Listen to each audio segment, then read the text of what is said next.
ভগবান তো সবাইকে সব জিনিসটা পূরণ করে দেয় না, তাই কি? দেয় না। যে কীর্তনিয়ার গানের গলাটা খুব সুন্দর তাকে দেখতে আমার ভালো না, আর যার শাস্ত্রের জ্ঞানটা প্রচন্ড তার গানের গলাটা ভালো নয়। কিন্তু যার দুটোই ভালো, গানের গলাটাও ভালো, শাস্ত্রের জ্ঞানটাও ভালো, তার তো 1 বছর আগে সব ডেট বুকিং হয়ে যায়, কোনো ফাঁকা নেই। কোকিলকে রূপ কণ্ঠ দিয়েছে, রূপটা কেড়ে নিয়েছে। ময়ূরকে রূপ দিয়েছে, কণ্ঠটা কেড়ে নিয়েছে। সাধুকে সন্তুষ্টি দিয়েছে, সংসার কেড়ে নিয়েছে। সংসারী জীবকে সংসার দিয়েছে, সুখ কেড়ে নিয়েছে। হ্যাঁ, যে লোকটা মাসে 80,000 টাকা বেতন পায় তাকে গিয়ে প্রশ্ন করুন, বাবা কেমন আছেন? বলে মোটামুটি, খুব ভালো নাই। হ্যাঁ, যে লোকটা এত বড় লোক, পিসিচন্দ্র জুয়েলার সোনার দোকান, তাকে গিয়ে জিজ্ঞাসা করুন তার মালিককে কেমন আছেন? বলে ভালো না, মোটামুটি, শরীরটা ভালো না। হ্যাঁ, যে টোটো চালিয়ে ভাত খায় তাকে বলুন দাদা কেমন আছেন? বলে চলে যাচ্ছে, কোন রকম চলে যাচ্ছে। টোটোওয়ালাও বলে মোটামুটি, সোনার দোকানদারও বলে মোটামুটি, 1 লাখ টাকা বেতন যে পাই স্কুল মাস্টার সেও বলে মোটামুটি। তাহলে ভালো আছে কে? ভালো কেউ নেই। সংসারী জীবকে সংসার আগুনে জ্বলতেই হবে। It is the universal truth, মেনে নিতেই হবে। সংসারী জীব আমরা, আমি, আপনি সকলে আমাদেরকে দুঃখের আগুনে পুড়তেই হবে, কষ্ট পেতেই হবে। বাচ্চা যখন মাতৃগর্ভ থেকে পৃথিবীতে আসে, মায়ের পেট থেকে পড়েই ছেলে হাঁটতে পারে না, হামাগুড়ি দেয়, তাই তো নাকি? আগে পাশ ফেরে, চিত থেকে উল্টে যায়, আবার মা সোজা করে। 1 মাস, 2 মাস, 3 মাস, 6 মাস, 8 মাস হামাগুড়ি দেয়, দাঁড়াতে পারে না। মা তাকে ধরে দাঁড় করায়, মা বলে আমার কাজ আছে, দেওয়াল ধরে দাঁড়া। পড়ে যায়, হাঁটু কেটে যায়, রক্ত বেরিয়ে যায়। মা বলছে, এই রক্ত বেরিয়ে গেল। ঠাকুমা ছুটে এসে বলছে, রক্ত না ঝরালে চলতে শিখবে কি করে? ভালো করে ভেবে বলবেন তো, একটা গরুর যখন বাছুর হয় কতক্ষণ লাগে দাঁড়াতে? 8 ঘন্টার মধ্যে দাঁড়িয়ে পড়ে, উঠে হাঁটতে শুরু করে দেয়। তারপরেও মানুষ বলে আমরা সর্বশ্রেষ্ঠ জীব। তোমার নিজের দাঁড়াবার মতো ক্ষমতা নেই, দেওয়াল ধরে তোমাকে দাঁড়ানো শিখতে হচ্ছে জীবনের শুরুতে। হ্যাঁ, তুমি সর্বশ্রেষ্ঠ জীব বলে দাবি করছো নিজেকে। কখন দাবি করবে জানো? সব সময়ের জন্য মনে রাখবে, পৃথিবীতে যত জীবজন্তু আছে তার সঙ্গে মানুষের তফাৎ কি? মানুষ ভগবানের নাম শুনতে পারে, বলতে পারে, ভগবানের নাম নিয়ে নয়নের জল ফেলতে পারে, জীবজন্তু পশুরা কোনোদিন পারে না। এটাই হচ্ছে মানুষের সঙ্গে বাকি জীবেদের তফাৎ। হ্যাঁ, ভগবান এই 2 ভাইকে সব দিয়েছে, কিন্তু এই জমিদারিটা ভোগ করার মতো কোনো সন্তান উত্তরাধিকারী দেয়নি। 2 ভাই ভগবানের কাছে গিয়ে নিত্য কাঁদে, প্রভু তুমি আমাদেরকে সব দিলে, কিন্তু একটা সন্তান দিলে না, আমাদের মৃত্যুর পরে জমিদার হবে যে। ভগবান বলে না, দেব না। কেন? বলে দেইনি বলে তো আমাকে ডাকছিস, দিলে তো আর ডাকতি না। এই যে মায়েরা বসে আছে, হ্যাঁ, প্রত্যেকদিন সন্ধ্যেবেলা সিরিয়াল দেখে, ভালো ভালো সিরিয়াল, স্টার জলসা, জি বাংলায়। যখন সিরিয়াল দেখে তখন ভগবানকে বলে, হে রাধানাথ, তোমার কৃপায় এই ভালো সিরিয়ালটা দেখতে পাচ্ছি, একবারও বলে। আর যেই ঝপ করে কারেন্ট চলে যায়, আহা হা হা হা, হরে কৃষ্ণ হরে কৃষ্ণ। আর 10টা মিনিট যদি পরে যেত না, কি সুন্দর জায়গাটায় চলে গেল, একবারে শেষ হয়ে গেল। এতক্ষণ সুখে ছিলে ভগবানকে ডাকনি, যে দুঃখে পড়েছ অমনি ভগবানকে ডাকছো। সুখের দিনে ভগবানকে ডাকবে, দুঃখের দিনে ভগবানকে ডাকবে কেন? 2 ভাই আজকে যুক্তি করেছে। কি যুক্তি? এতদিন পর্যন্ত ভগবানকে ডেকেছি নিজেদের সন্তানের জন্য, আজকে ভগবানকে ডাকবো নিজেদের সন্তানের জন্য নয়, তবে কার জন্য? আমাদের মৃত্যুর পরে তোমার সেবা করে তোমাকে ফুল তুলসী দেবে কে, যদি কোনো সন্তান না থাকে? তাই তোমার সেবার জন্য একটা সন্তান দাও। ঘুরিয়ে নাক ধরাচ্ছে, দেখি তুমি কিরম করে পালাও, আর কিরম করে না দিয়ে থাকো। 2 ভাই ভগবানের কাছে গিয়ে ভগবানের চরণটা জড়িয়ে ধরেছে। ভগবানের চরণটা জড়িয়ে ধরে পাষাণ বলিয়া, আপনার জন্য এই গানটা গাইছি। ডাকিছ যারে সে তো পাষাণ নয়। আরেকটু বলে রাখা ভালো, গানটা পূর্বে এই গানটা আমি যখন ছোট ছিলাম, 8-10 বছর বয়স, আমার মায়ের কাছে শেখাই গান। আমার মা হচ্ছে কীর্তন জগতে আমার প্রথম শিক্ষক, আমাকে হাতে ধরে কীর্তন শিখিয়েছে। তারপর এক এক করে আমি অনেকের কাছে শিখেছি, আস্তে আস্তে করে গুরুদের পরম্পরা ধরে। কেন কীর্তন তো গুরু পরম্পরায় শিখতে হবে, একার উদ্দেশ্য হয় না। পাষাণ বলিয়া ডাকিছ যারে সে তো পাষাণ নয়, ডাকিতে ডাকিতে নয়ন ঝুরিলে পাষাণ কথা কয়। পাষাণ বলিল উলুধ্বনি ডাকিছ যারে সে তো পাষাণ নয়, ডাকিতে ডাকিতে নয়ন ঝুরিলে পাষাণ কথা কয়। পাষাণ বলিয়া ডাকিছ যারে সে তো পাষাণ নয়, ডাকিতে ডাকিতে হৃদয় গলিলে পাষাণ কথা কয়। পাষাণ বলিল ডাকিছ যারে সে তো পাষাণ নয়, ডাকিতে ডাকিতে নয়ন ঝুলিলে পাষাণ কথা কয়। আমি পাষাণ নই, আমি পাষাণ নই, আমি পাষাণ নই, আমি পাষাণ নই, আমি পাষাণ নই,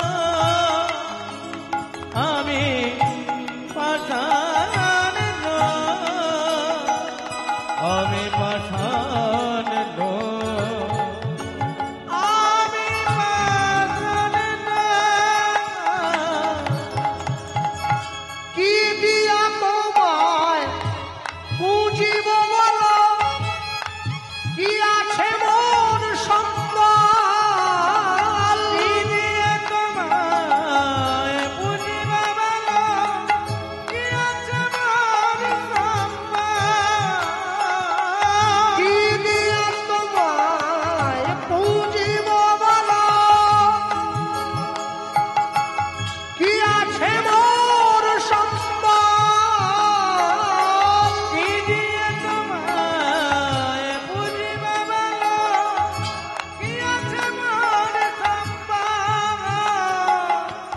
ভক্তি অশ্রু দিয়া তোমা বুঝিব চরণ তল, ওই না ভক্তি অন্তর দিয়া তোমায় বুঝিব চরণ তল।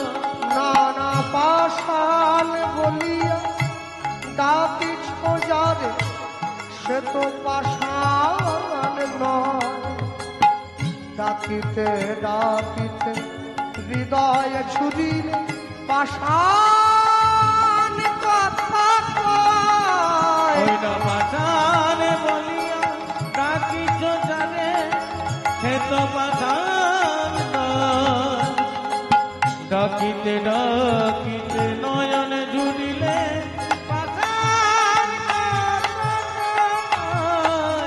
আমি পাষাণ নই, পাষাণ নয়, আমি পাষাণ নই, আমি পাষাণ নয়, আমি পাষাণ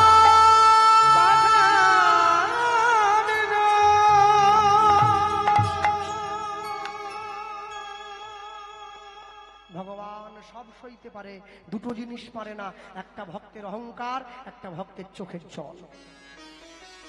একটু এগিয়ে এগিয়ে আসুন মায়েরা সকলে, পিছন দিকে অনেকে বসার জায়গা পাচ্ছে, একটু এগিয়ে এগিয়ে আসুন, একটু এগিয়ে এগিয়ে আসো। বাবারা একটু এগিয়ে এগিয়ে আসুন, পিছন দিকে বসার জায়গা একটু সংকট হচ্ছে, একটু এগিয়ে এগিয়ে আসুন নিজেদের মধ্যে। হ্যাঁ, একটু ডান দিকে জায়গা আছে, সকলে আসুন সামনের দিকে। ভগবান সব সইতে পারে, দুটো জিনিস পারবে না। এক, যদি আপনি তার চরণে চোখের জল দিয়ে দিতে পারেন সে গলে যায়, আর যদি আপনি কোনো কারণে অহংকার প্রকাশ করেন তার সম্মুখে দাঁড়িয়ে, তবে কিন্তু সে গলবে না, সে আপনার থেকে মুখ ফিরিয়ে নেবে। মানুষের হৃদয় থেকে যদি ঈশ্বরের অস্তিত্ব বিলুপ্ত হয়ে যায়, মানুষের মনুষ্যত্ব পশুত্বে পরিণত হবে। ঈশ্বরকে সাথে নিয়ে পথ চলতে হবে। ভক্তমণ্ডলী, ভক্তিমতী মায়েরা, দুই ভাই গোবিন্দ চরণে নয়নের জল দিয়েছে, ভগবান থাকতে পারেনি, দৈববাণী করল, জানিয়ে দিল কি, অচিরাতে তোমাদের ঘরে এক পুত্র সন্তান জন্ম গ্রহণ করিবে, জন্মগ্রহণ করিবে। আমার ভক্তির বলে সন্তান বলবান হইবে, বলবান হইবে। এই সন্তান না রহিবে তোমাদের ঘরে, তোমাদের ঘরে জগৎ মাঝে আমার লীলা কথা, আমার লীলা কথা প্রচার করিবে তারে তারে, প্রচার করিবে দানে দানে। ভগবান দৈববাণী করল, অচিরাতে তোমাদের ঘরে একটা পুত্র সন্তান জন্ম হবে, একটা ছেলে হবে তোমাদের। তবে ছেলেটা ঘরে থাকবে না, মানুষের দরজায় ঘুরে ঘুরে আমার লীলা কথা প্রচার করবে। এর জন্য তোমরা দুঃখ পেও না। যে সমস্ত বাবা মায়েরা বসে আছেন, এখানে দাঁড়িয়ে আছেন, শ্রবণ যন্ত্রের মাধ্যমে যারা কীর্তন শুনছেন, মনে রাখবেন আপনারা চাইলে কিন্তু আপনাদের বাড়ির ছেলে মেয়েদেরকে ডাক্তার, ইঞ্জিনিয়ার, উকিল, ব্যারিস্টার, মাস্টার তৈরি করতে পারেন, কিন্তু চাইলেই ভক্ত তৈরি করতে পারবেন না। ভক্ত হওয়া বড় শক্ত। পণ্ডিত রয়েছে বসে, গাছের ফল গাছে রয়েছে, বৃন্ত পড়েছে খসে। সাধু হওয়া, ভক্ত হওয়া যদি এত সোজা হতো না, তাহলে জগতে চোর কমে যেত, সাধু বেড়ে যেত। জগতে চোর বেড়ে গেছে, সাধু কমে গেছে।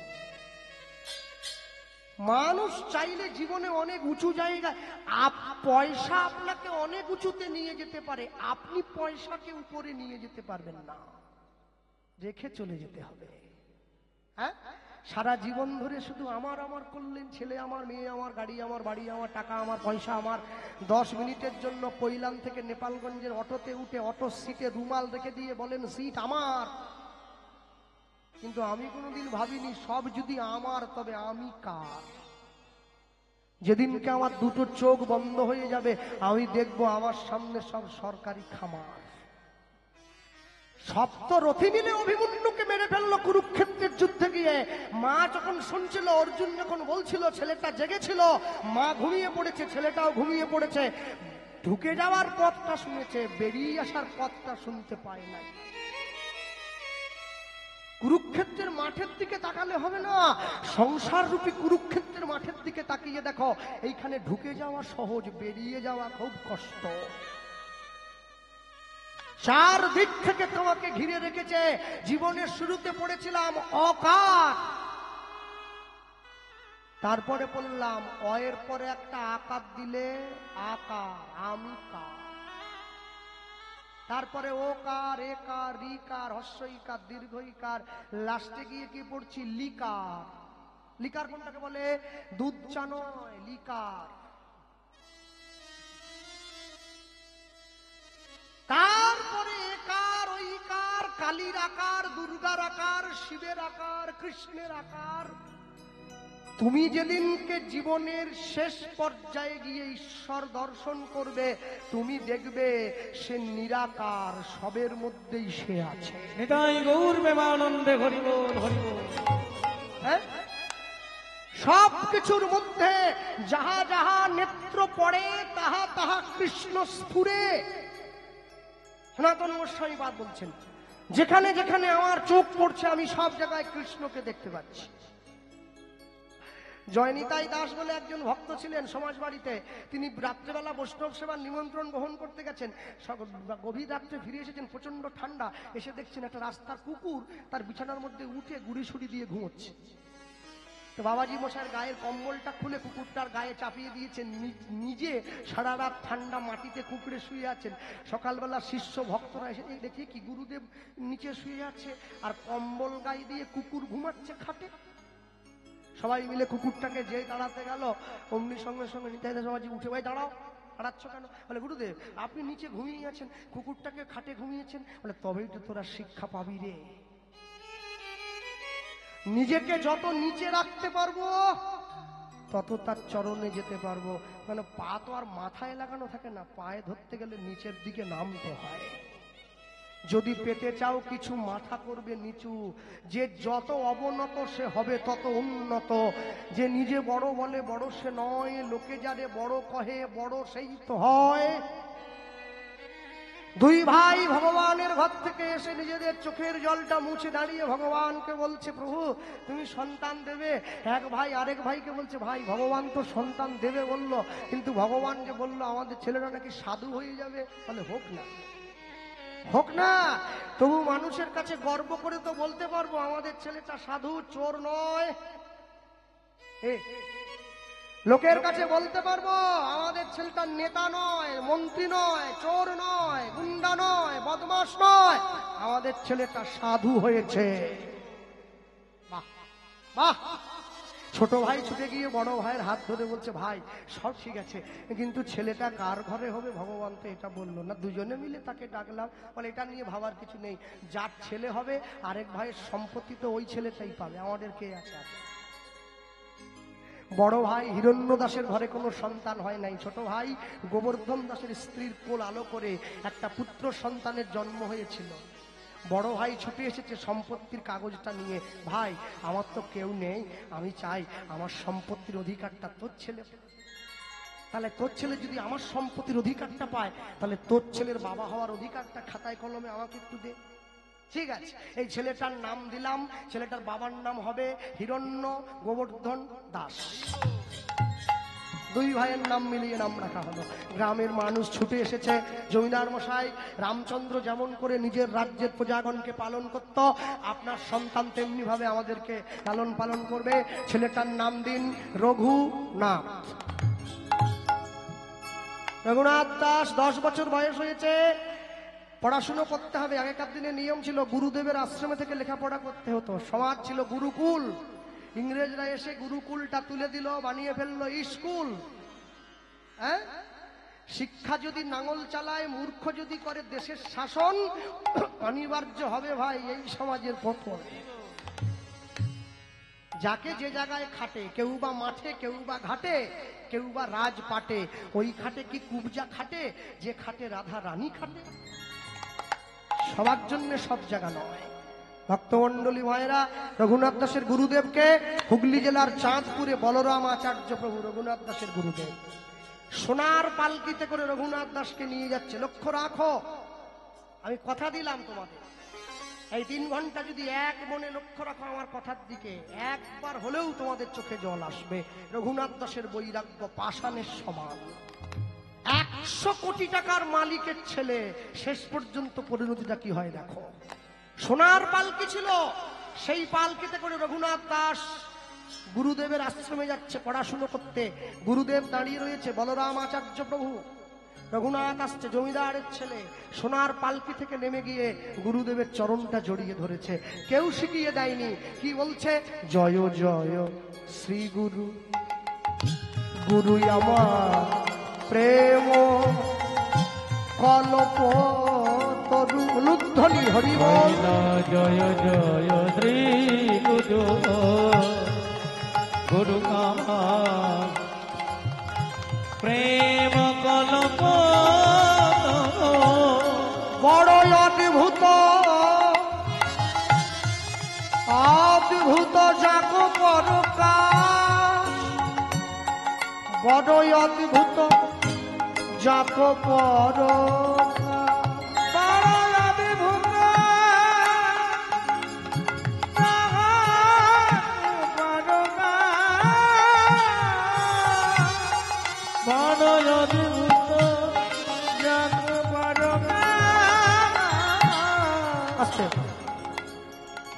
কদিন পরে দোল পূর্ণিমা, মহাপ্রভুর জন্মতিথি 539তম, তাই না? দোল পূর্ণিমার দিন মহাপ্রভু, কেন বলতো, পূর্ণিমার চাঁদ উঠলে জগৎ আলোকিত হয়। গৌররূপী চাঁদ জীবের হৃদয়ে উঠলে জীবের হৃদয় অন্ধকারটা দূরে গিয়ে মনটা আলোয় ভরে যায়। শ্রী গুরু রূপের অদ্ভুত প্রকাশ, অদ্ভুত প্রকাশ, যার কৃপাতে মোদের হয় মায়া না শ্রী গুরু রূপে অদ্ভুত ইহলোচন আনন্দ ধাম। লোচন আনন্দ লোচন মানে কি? চোখ। যাকে দেখিলে মুখে আসে কৃষ্ণ নাম, জানিবে সেই বৈষ্ণব, তাকে করিবে প্রণাম। মোর হিয়া জ্ঞান ওগো তিমির বড় জ্ঞান, হে আয়াবে পীরেরা বড় জ্ঞান। আস্তে। এই যে পদটা আপনারা শুনছেন সকলে বসে, এটা বৈষ্ণব মহাজনের লেখা পদ, আমার বানানো কোনো গান নয়, সবাই জানে। মনে রাখবেন, কীর্তন হচ্ছে জগতের একমাত্র উচ্চাঙ্গ সঙ্গীত, যেখান থেকে পৃথিবীর সব ধরনের গান খাজ কেটে বের করে দেওয়া যায়। কিন্তু অন্য কোনো জায়গা থেকে কীর্তনের মধ্যে চট করে ঘুরে আসা যায়। যদি বলেন কেন, তাকিয়ে দেখুন। এই কথাটা খুব উঁচু উঁচু মহলে যারা সঙ্গীত শিল্পী আছেন, চর্চা করেন, একদম রথীন ঘোষের সময় থেকে শুরু হয়েছিল এই কথাটা, যে কীর্তন এমন এক ধরনের গান যেখানে ভগবানকেও পাওয়া যায়, যেখান থেকে মনকেও আনন্দ দেওয়া যায়। তাকিয়ে দেখুন, মরহিয়া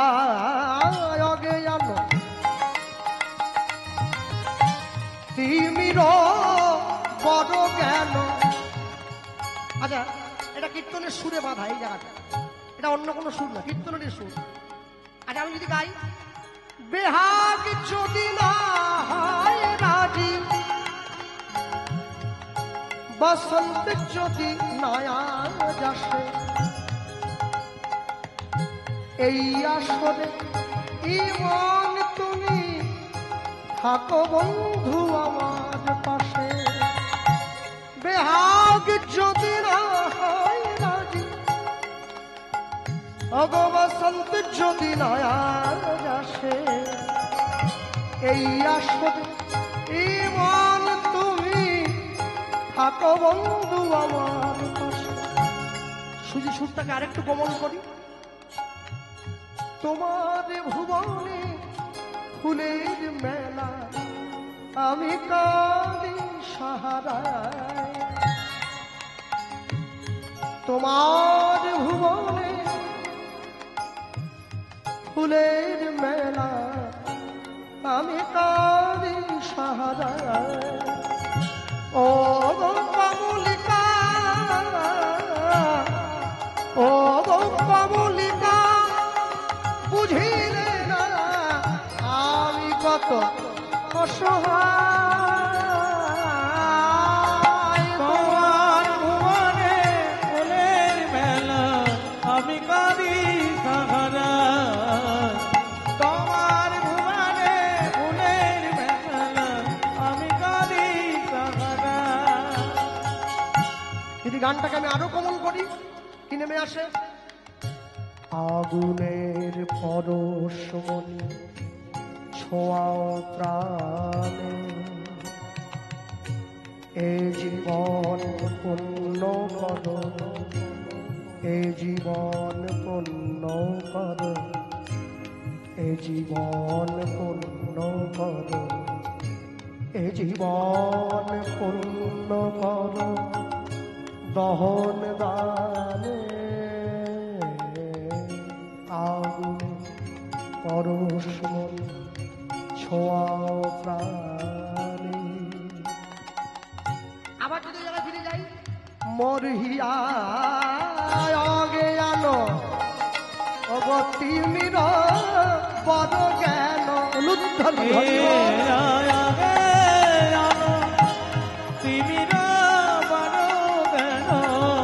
জ্ঞান সুচন্দ্র কিরণে করুণাস, জ্ঞান সুচন্দ্র কিরণে করুণা